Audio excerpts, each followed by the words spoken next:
Hello mga batang 90s, nakikilala nyo ba ito? Siya nga pala si Barbie Sue, or mas kilalang Sunshine sa Meteor Garden.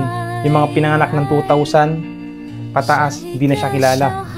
Mga batang 90s, siya yung sikat na palabas natin nilang Meteor Garden.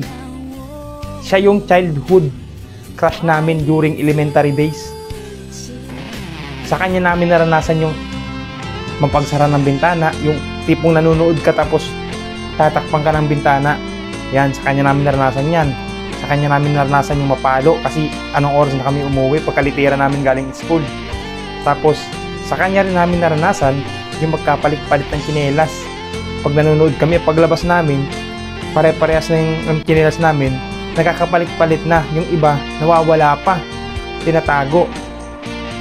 Siya yung pinaka-aabangan namin bago maglitera ng alas 4 kasi during that time, siguro mga 4:30 yung umpisa ng palabas niya. Siguro mga ano ako nun, grade 5, 9 years old ako.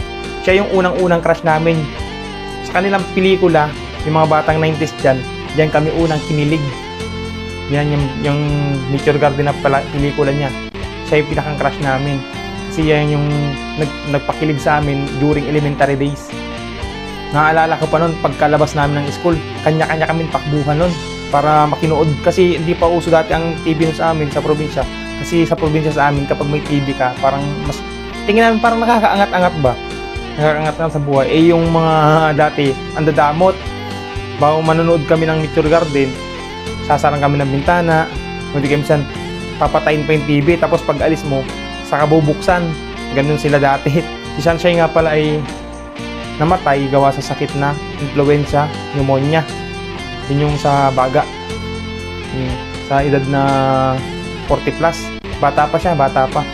Kaya nakakabigla din talaga na kahit artista, pag tinamaan ka talaga ng sakit, wala ka talagang magagawa.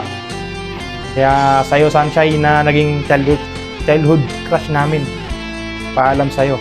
At maraming salamat sa memories mo.